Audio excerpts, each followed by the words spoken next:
guys, welcome back to another video. I stole this idea from somebody else. It was Regan at PeruseProject. She did a video where her husband or fiance, whatever he is, picked out some books for her to open that she did not know what they were. And he went to a bookstore, went shopping, you know, went by her Goodreads, just like the books on her current shelves, like the taste that he knows that she has in books. And I asked my husband to do the same thing.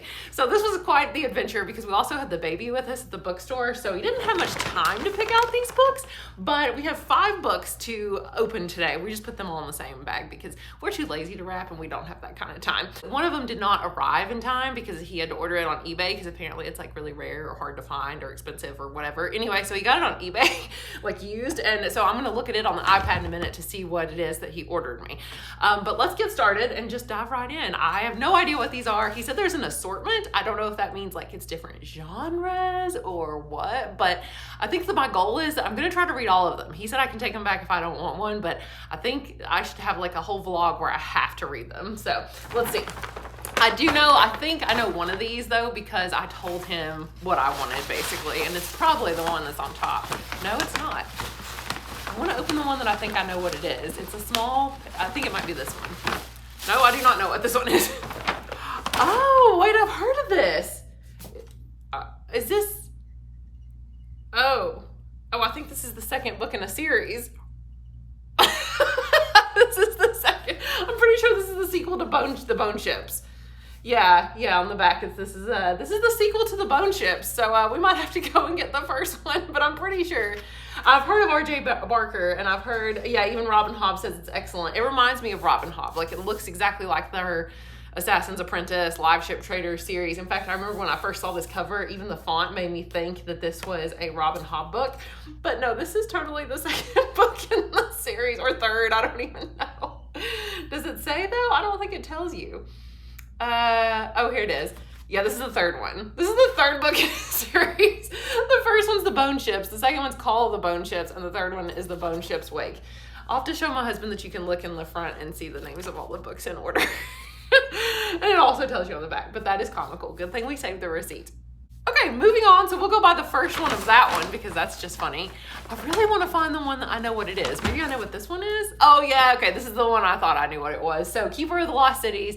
I actually really wanted this one because I've been reading the Nevermore series, and apparently I like middle grades that are similar to Harry Potter. And I never thought I'd want to read middle grade anymore, but I love it. Like, I love Nevermore. It's so good. I'm on the 3rd book, and I've heard that this series, which I believe has a lot of books, 1, 2, 3, 4, 5, 6, 7, 8 books according to the back.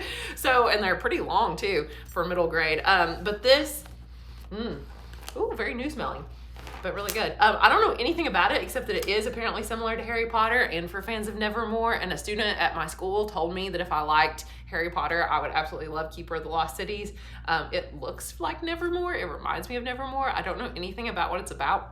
It says 12-year-old Sophie Foster has a secret. She is a telepath and has a unique ability to hear the thoughts of everyone around her, something that she's never known how to explain and has made her an outcast, even in her own family. But everything changes the day she meets Fitz, a mysterious boy who appears out of nowhere and also reads minds.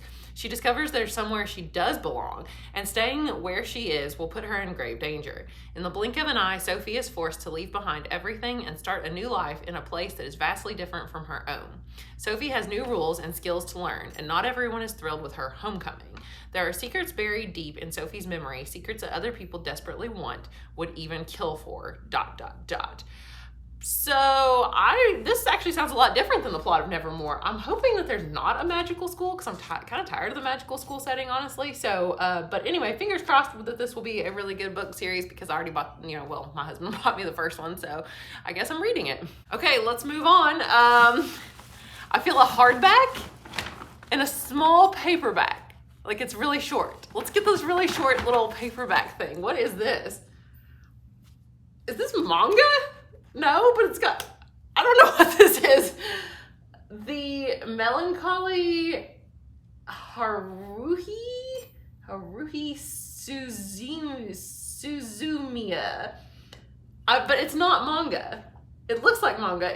I've heard him talk about light novels. I bet this is a light novel because it's short. Is that what a light novel is? I don't know. It's definitely Japanese, like anime, like manga looking, ages 16 and up. Well, meet Haruhi, a cute, determined girl starting high school in a city where nothing exciting happens and absolutely no one understands her. Meet Kyon, that's an interesting name, Kyon, the sarcastic guy who sits behind Haruhi in homeroom, and the only boy Haruhi has ever opened up to. His fate is now tied to hers.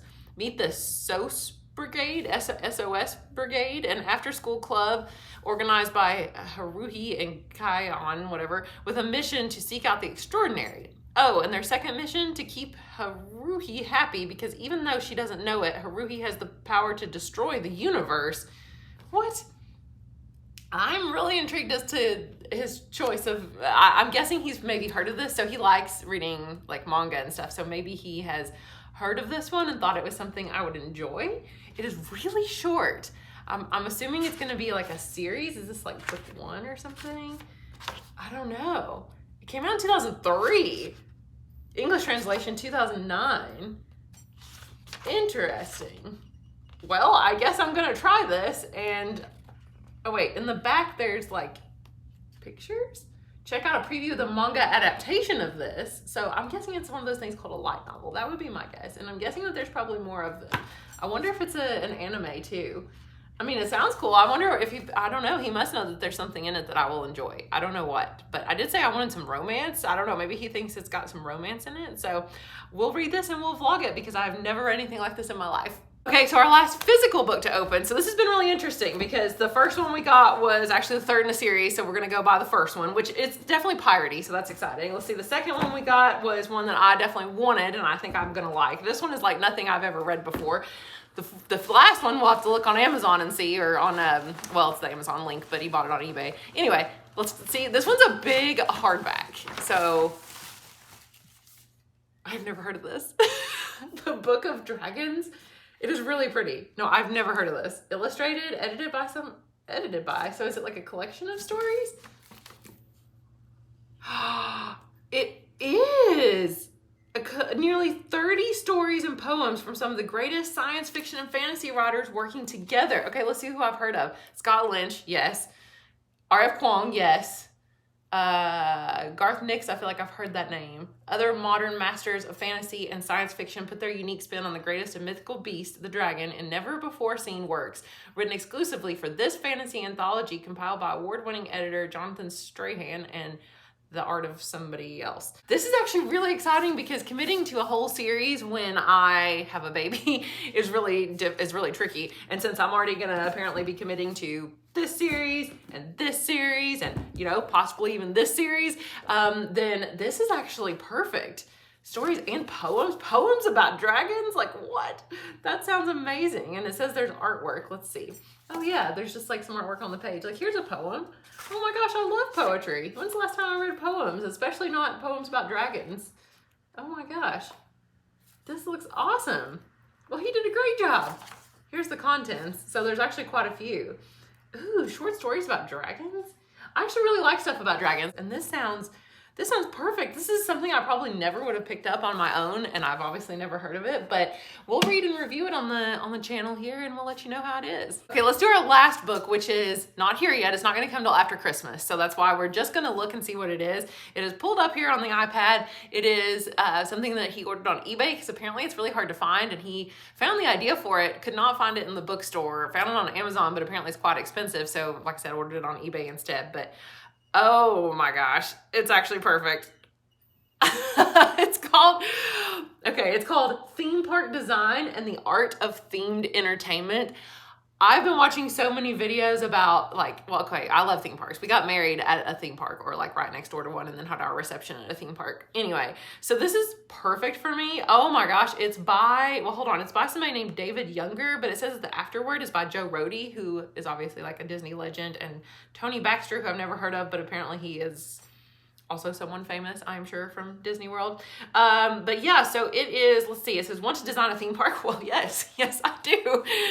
Actually, I play a lot of theme park design games. Like I played Roller Coaster Tycoon 3 and Planet Coaster. So yes, I do. Is this about how to design a theme park? Over the past century, theme parks have created worlds where pirates still loot Caribbean towers, where daring adventurers explore booby-trapped temples, and where superheroes swing from New York skyscrapers, and allowed us to step into them too. This is a book about how to design those fantastic places and the ingenuity that goes into their creation.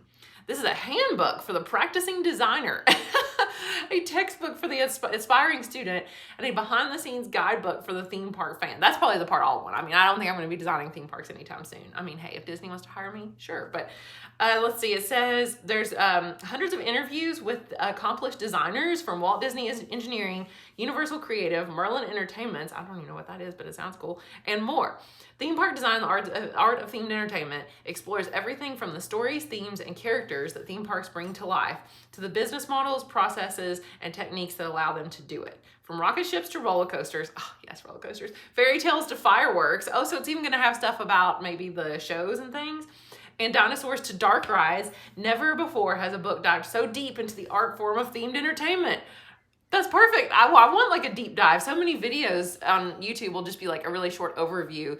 I just watched a video though recently about literally just the art of like lines in Disney World, and this kind of, well, the art and the science of lines, and it was like an hour and a half long. It was so fascinating. And so that's what I want, is like a deep dive into, apparently this is about going to just be theme park design, what all goes into it.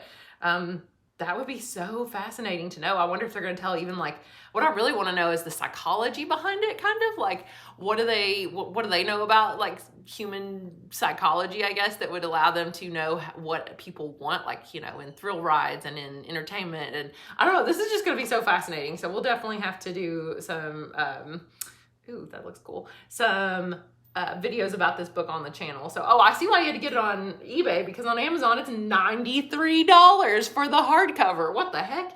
I think he did tell me that this book might be out of print, and so maybe that's why it is so expensive.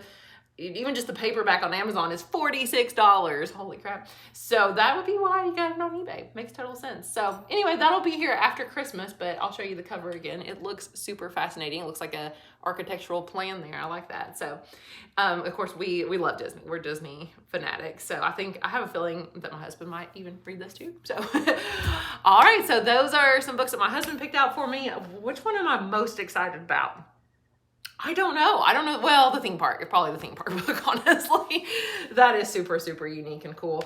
Honestly, I like every single one of these. I think he did a great job. And for the fact that he had really limited time in the store with the baby, I think he did really, really a good job. So I'll do a vlog here soon of me like reading these. Well, after we go and replace this one with the first Bone Ships book. But yeah, we'll get this one. We'll read the Dragon short stories. We will start our first ever light novel and see how that goes. We'll try Keeper of the Lost City series. I am so excited. This is great. This is a wonderful Christmas present. He did a great job. So way better than I expected, honestly. I think he did too. He was worried about it. He's like, oh gosh, you're probably not going to want any of these, and I'm sorry, and you can take them back. And so anyway, we'll let you know how it goes. So thank you guys for watching, and have a Merry Christmas. See you later. Bye.